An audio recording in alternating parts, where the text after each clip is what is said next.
welcome back to VADA Live. I'm your host, Dan Carrigan, here at VADA's headquarters in downtown Richmond. And today we are joined by Robert Hunter, who is president of Automotive F&I at Brown & Brown Dealer Services, which was recently named VADA's preferred partner of finance and insurance services for Virginia's franchise dealers.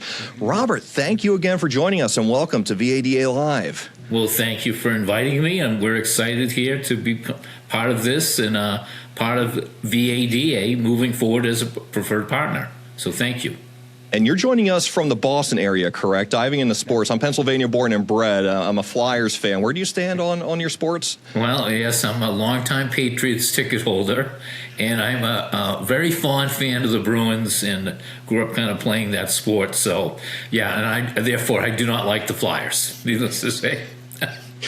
I would welcome the opportunity to have a great discussion on that. It may not be the right season for all Flyers fans, Caps fans included for the Capitals here in Virginia. But diving in, so for dealers who don't follow the F&I landscape as closely as you and the team do, what are the trends you're seeing right now when it comes to finance insurance performance? What's out there? What are the headlines? What are you tracking?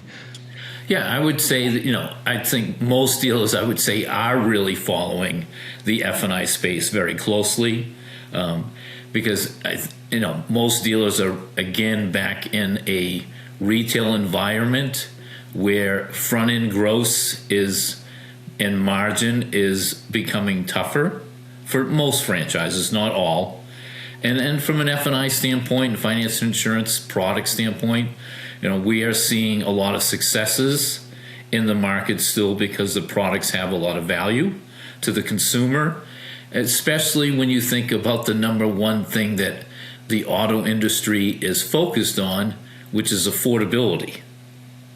And because affordability is a big issue, I think it's even equally or even more important that the consumers protect themselves and their investments properly, because they can't really afford the unknown if something does happen.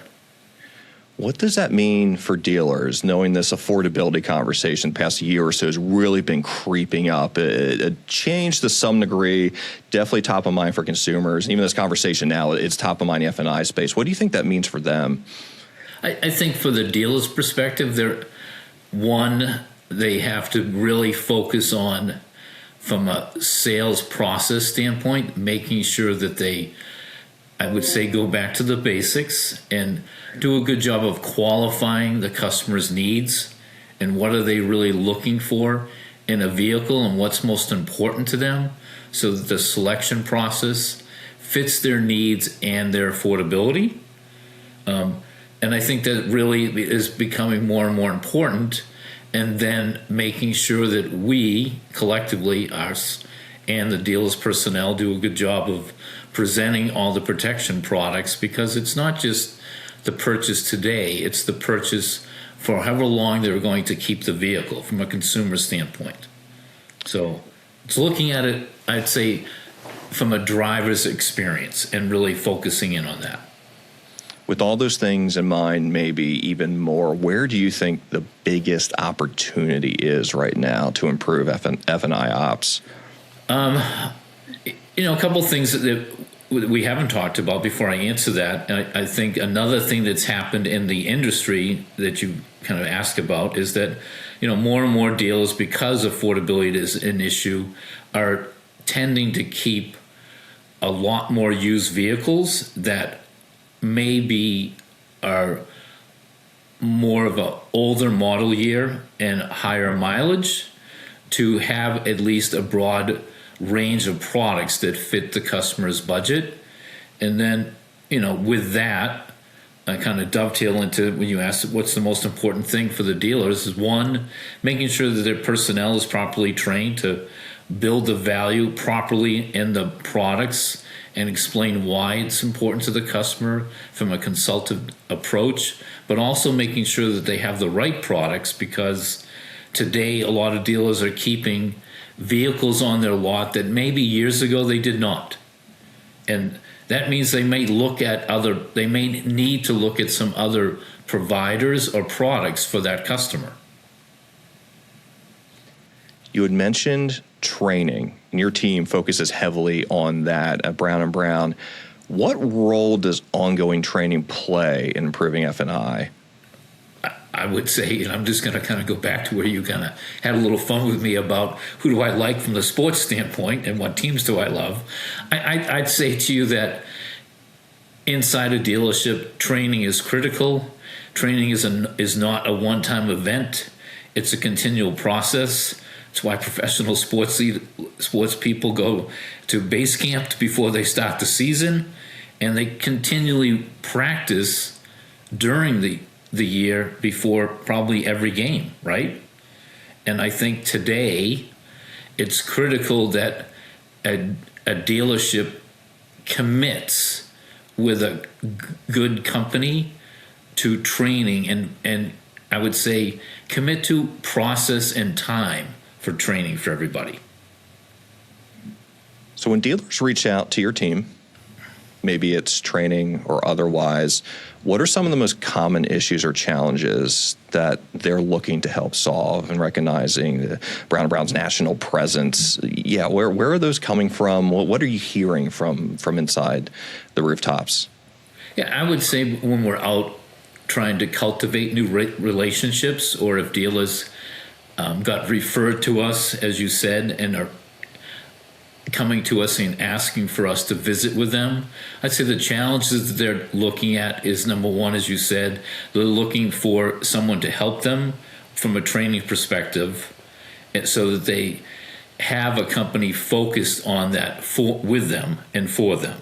Because it's tough when you're there's so many things being thrown at a dealer every day in their personnel that they need help from an outside company to really focus in and dedicate that time with their people. So that's one area, and they're looking for people that bring fresh ideas and a fresh way of doing it, because today people learn differently today. It's not the same for everybody. Some people like still face-to-face training. Some people like to learn from watching a video. And then today with AI, a lot more people are going to learn to practice using AI technology, where they can practice where it's almost a simulation as they were with a live customer, but they get to practice doing that and not exposing themselves to the live customer. And I would say leaving that risk with the AI before they practice with a real customer. So they're looking at us for that expertise. I'd say that another challenge that a dealer is looking at, that they would come to us often, would be that they're looking at us to give them more expertise and knowledge about what's working well and why from a reinsurance standpoint. How does the team process through that? It seems commonsensical, easier said than done. It's working, let's keep doing it. Or maybe not in certain instances with some changes. Any insights there? Yeah, I think it's basic. Just kind of going back to sports analogy, it's just basically having a trusted company that can help them kind of just start with blocking and tackling, setting up proper goals for the personnel and for the store, finding ways to track performance against that goal and keeping everybody on the same page, and then finding the time to, I'd say, collaborate as a team when people are doing well and share that amongst each other. And then when there's areas where people need to, I would say, spend more time and to improve upon, no different than anything. Go back to, and taking the time to do that. And that's not as easy as it sounds. Any advice there on keeping that top of mind and moving that forward? Have the plan, implement it. How so consistently?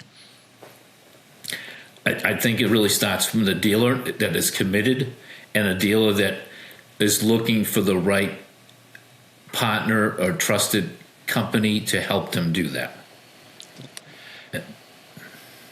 And Don Hall, VADA, mentioned in announcing the partnership with Brown and Brown, knowing the team for years.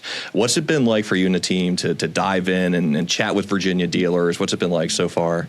Well, we just started. Obviously, we just started here in the very first week of March, so it's been early. But we chatted with some of them at NADA, which was, it's always exciting to reconnect with some people that you knew for quite some time. But obviously now that it's been announced that we are VAD's preferred partner relationship in the F&I space, there's that synergy that we're going to build upon. But it's early yet. We're out on the road. Some of the team members are out this week. They're going to be out next week visiting with dealers. So we're just excited to go out there and let them know that we're here, committed and ready to support their needs and help them drive their business to higher profitability. And you work with franchise dealers a lot. And an audience question really is just an understanding what's unique about working and great about working with franchise auto dealers. I would start with the first and foremost thing, which is why I still love what I do, is that franchise dealers, a lot of them are still family-owned businesses. And because of that, they support the community. They support an awful lot of, I'll call them teammates. Some people call them employees. They provide an awful lot. And I really have a tremendous amount of respect for them because their businesses are so encompassing and I would say more complicated today. But they do that with care. And so I find that relationship that we have with the dealers and the relationship that they have with their teammates, a lot of them have different cultures, but nevertheless, their cultures are very special. Speaking of that complexity, and we kind of mentioned areas for dealers to consider. Let's talk mistakes for a second, though, or missed opportunities. What have you seen when it comes to the dealership finance office and lessons you can learn and share with others? Sometimes I think one of the challenges is that every industry, especially, I guess it's the industry that I know the best, the auto industry is always looking to find quality people. So I'd say one of the challenges they have is recruiting talent and teaching or I would say offering and getting the message out to new people, or that the auto industry can become and is a great career path. And sometimes it's, in the auto industry, we have the tendency to go back and hire the same old people that maybe have transferred from one store to another, instead of it bringing in new people into the industry. It's an amazing point and very straightforward, tangible, almost something you can think about implementing almost immediately. So from your perspective, Brown & Brown working nationally, what are trends or changes or just anything in the industry that you think dealers here in Virginia, but also shout out to our viewers outside of Virginia as well, should be paying close attention to right now? Where do you think mine should be from your perspective? Inside the dealership world, all the things that we've already talked about, I would say people, and I would say, I think most dealers realize that that's their biggest resource is their team. And providing a career path for their teammates. And I think a lot of things that we promote, and I think more and more dealers are promoting, is building that bench within their dealership and letting their team know that there's opportunity for growth versus, maybe sometimes having that tendency going outside and recruiting outside of their own team. So I think that's one area that I think we're all getting better at. But it's an area that we try to focus on with our dealers. And then, as we talked about earlier, just a large topic that everybody's talking about, affordability, that we need to make sure that we recognize that affordability means that it's even more important that our team takes the time to have a consultative approach with the customer about why these products are important to them for their ownership period. Because if you're stretching your budget already to purchase the vehicle, right, And then if something happened to it from a mechanical standpoint or anything else, it might be even more difficult for that customer to be able to come up with the money out of their pocket. It's brought up just a question I wanted to ask, Robert, and we were thinking about the dealer perspective and channeling that, and affordability, top of mind for consumers. You mentioned it's not, you're thinking about, we're not paying up front. This is an ongoing for many ways, financial implications down the line. From the customer's perspective, anything to share there with dealers that you picked up on being asked for, or how to kind of channel that side of the table? I would say first and foremost, just being very positive and friendly. And that sounds simple, and not being, I would say, afraid of it, because it's a reality. And how we approach something, if we're positive about it and show the concern to the customer that we truly are concerned about their needs, I think that comes across very well to the customer, versus thinking about how it's going to benefit the dealership, more about how do we help the consumer. One, maybe two final questions, Robert. You mentioned talent and making sure you're expanding the talent pool for F&I roles. When you think about somebody from the outside, of course, been chatting with dealers and through this role, F&I ops doesn't scream first job that I would think about within a dealership side of things. Is there anything dealers can be doing to cultivate that talent, or somebody say, hey, I'm kind of interested in doing this a little more? Any insight there? Yes, I think no different than any, large company or small company. I think they should be thinking about always, if they have one or two stores or one store, and maybe they have 3 stores, depending on what they have, making sure that if they're thinking that they're going to need a person, to post that job and enable or allow other teammates to put themselves forward for that opportunity, and let them go through an interview process with their management team. And also, I'd say, lean on the company that they're working with to help them in the F&I space, to provide training, probably for maybe some people to kind of, I would just say, to build a bench. We love this question, Robert, at VADA Live, and getting experts on the show. You're a consumer as well. So when you walk into a dealership, what are you looking for in the car buying experience? Have you had anything go well recently, go poorly? What are you like as a consumer walking into a dealership?